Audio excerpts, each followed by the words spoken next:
decided to buy yourself a land whale, like this one, I mean this thing is huge, right? So it's 3 meters high, 3.06 meters, 7.2 meters long and 2.3 meters wide. So it's a pretty big old beast.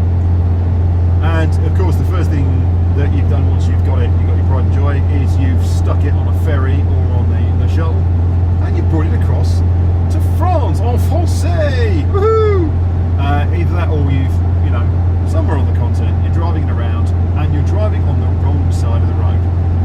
Because, as you might have noticed, we don't drive like in the UK. Now, some of you are probably thinking, well, what are you talking about wrong side of the road? We're on the right side of the road. And the right is correct, but of course, in the UK, we drive on the left. So it's one of the big differences. So what difference does it really make? Well, actually none. And this is the really interesting thing.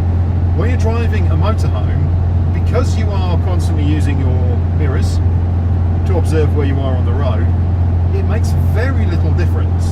You do have to know where you are going in terms of, you have to know a little bit about speed limits. So whichever country you're in, you've got to understand what the different speed limits are.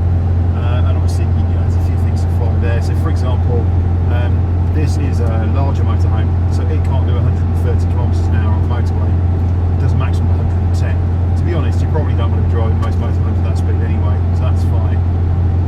So there's a few things you just need to be aware of, but beyond that, actually, I find the experience of driving, even though I'm sitting on the incorrect side, no difference at all.